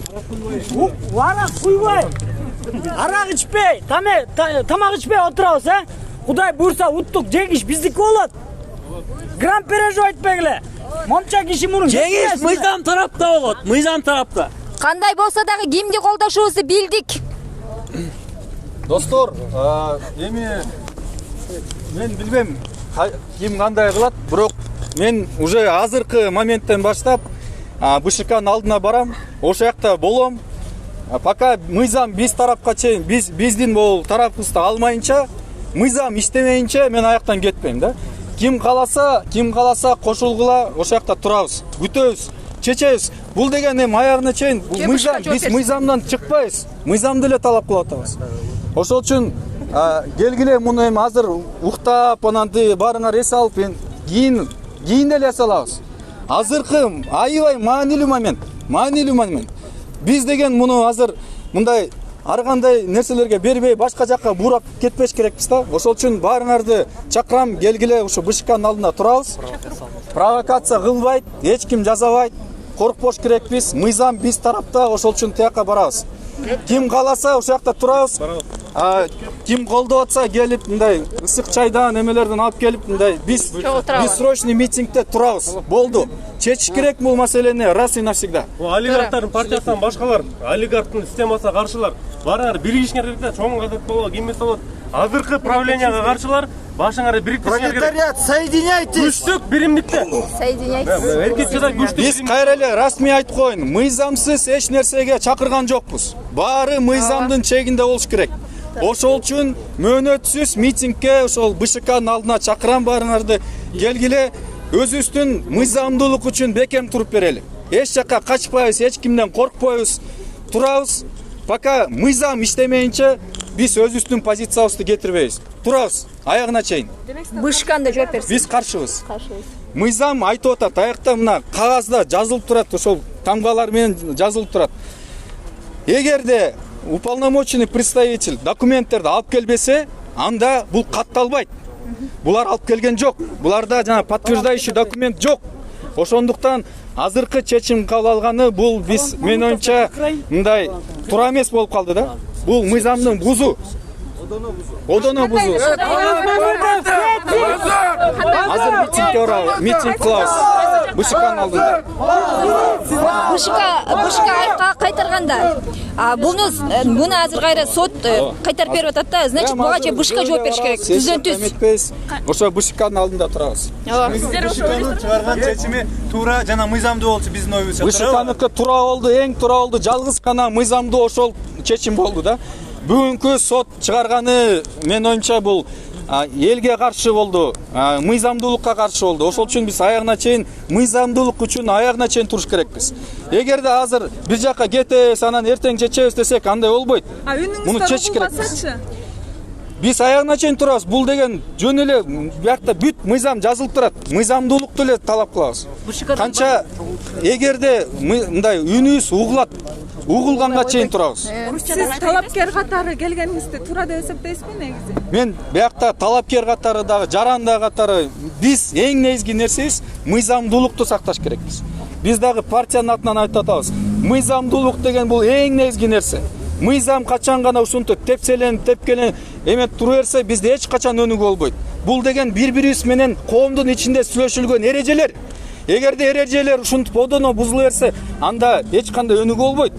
Бизден эч качан экономикабыз өспөйт, инвесторлор ишенбейт. Эгерде ушундай акча менен эле любой мындай ар кандай бир маселелер ушинтип чечиле берсе, кечке ар кандай соттогу ушинтип эле тияка бияка кыла берсе, анда биз качан өнүгүү болот? Ошол үчүн биз аягына чейин мыйзамдуулук үчүн аягына чейин турабыз, бекем турабыз. Шайлоо башталып эле мыйзамсыздык нерсе болуп. Мы выступаем за законность. Сегодняшнее решение этого суда было незаконным, оно противоречит основному конституционному закону, потому что в конституционном законе написано, если официально уполномоченное лицо партии, представитель, не приносит документы, то ЦИК не имеет основания принимать эти документы. И эта партия не может быть зарегистрирована на выборах. Партия Кыргызстан не должна быть зарегистрирована на выборах, поэтому она не может участвовать на выборах.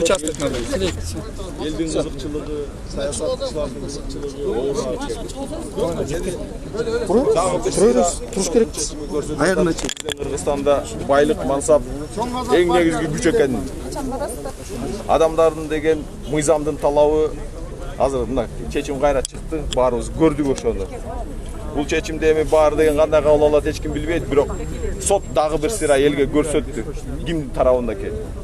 Бүгүн кайра сот элди деген жыгып берди акчанын алдына. Дагы бир ирет биз деген көрдүк. Биздин Кыргызстанда адилеттүүлүк деген акчага байланыштуу болот экен. Эми ушуну деген эл кандай кабыл алат билбейбиз. Бирок биз деген муну менен эч качан макул болбошубуз керек. Биздин деген мамлекетте элдин арасында акча деген мансап бул максат болбош керек да. акча баарын чечпеш керек. Адилеттүүлүк, чындык болуш керек, эң негизгиси. Мыйзам да ошону деген талап кылат. Элге да ошол эле керек. Мыйзамдуулук менен адилеттүүлүк. Бирок сот адилеттүүлүктү деген өзүнчө көрөт экен. Мынакей БШКнын чыгарган чечимин сот бүгүн деген жокко чыгарып койду.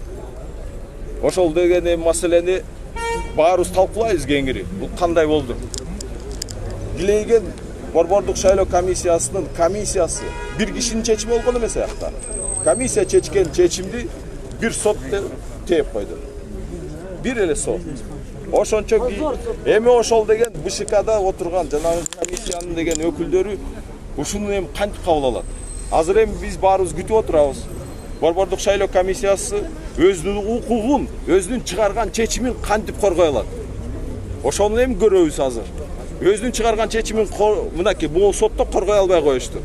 Эл келип туруп бердик, ошого карабай дагы коргой албай коюшту. Бирок азыр көрөбүз. Дагы кандай булар деген өздөрүнүн деген укугун коргойт. Жөнөкөй элдик эмес, өзүнүн чыгарган чечимин булар деген соттон далилделбей коргой албай коюшту. Анда жөнөкөй элдердики кандай болот? Партиялардыкы кандай болот? Мына биздин Кыргызстандагы адилеттүүлүктүн азыркы абалы ушундай. Бүт акча болуп калган. Бүт деген мансап болуп калган экен. Биз деген ушундай Кыргызстанды каалайбыз. Биздин деген жашап аткан өмүрүбүздүн максаты ошол болуп калып атабы. А бизге чындык менен акыйкаттыкты ким алып келип берет анда? Ушул маселелердин баардыгын биз деген бийликке жөнөтөбүз. Бийлик деген ушуга жооп берсин эми. Чоң Азат элдик кыймылдын төрагасы бүгүн Азыр барып туруп сурашыбыз керек да алардан. Биз деген аларга деген жардам берип, мынакей бүгүн баарыбыз ушул жакта чогулуп отурдук. БШКга жардам берип. Эми мындан ары деген биздин деген жардамыбыз аларга керекпи, керек эмеспи? Борбордук шайлоо комиссия айтсын. Эгерде керек болсо дагы туруп беребиз. Бирок алар өздөрүнүн укугун кантип коргой алат? Ошону деген элге ачык айтып беришсин. Качан эртең сотко могут чечимди беришет. Кийин биз баарыбыз биргелешип ушул комиссия чыгарган чечимди кантип коргой алабыз? Ушул маселени азыр деген мынакей Борбордук шайлоо комиссиясына коебуз. Анан жообун күтөбүз. Эгерде ошол Борбордук шайлоо комиссиясы өзүнүн укугун коргой албаган болсо, анда анын башчысын алмаштырыштын кереги жокпу? Башчысын эмес, анда деген бүт Борбордук шайлоо комиссиясы отставкага кетиш керек. Алардын чечимин деген эгерде соттор деген ушинтип эле жокко чыгарып койсо, алар өздөрүнүн чечимдерин деген коргой албаса, анда шайлоо деген чындык менен өтөт деп ким кепилдик бере алат анда? Келли элдик кыймыл төрагасы Чоң Азат сыймык жапып сөз көрөт. Урматтуу эл журт, маякта чогулган эл журт, бүгүн биз утулган жокпуз. Биз сөрөнү уттук. Анткени маякка Facebook'тан, Instagram'dan көрө эле канча деген балдар келип, ушу 5 сааттан бери ачка отурат баары.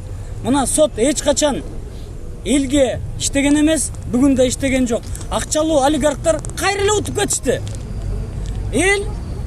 Элдин мнениясы чепухада буларга. Анан Кудай буйрса могу Кыргызстанга до конца турабыз. Кыргызстан шайлоодон чектелсин деп. Момча эл эмки Верховныйга берсе, аяка да барабыз. Мирный митинг өткөрөбүз ушинтип. Турабы жигиттер? Тура. Соттун чечимине макулсыңарбы? Макул эмес. Жок. Мына макул эмес эч ким. Анан ушул акча баары, ошол эле. Акча канчаны ойнобой калат, ошондон биз жеңишке жетебиз. Акча ойнобой калган күндө келиш керек да. Ошо, рахмат. Чоң Азат достор.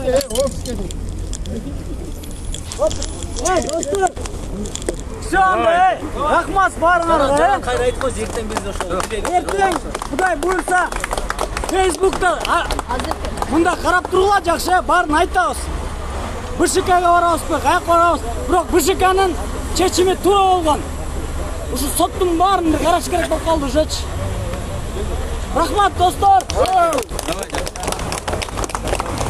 Тарадыганда мирно тарап кеттик, мирно тарап кеттик. Тарап кеттик, БШКга барганы БШКга.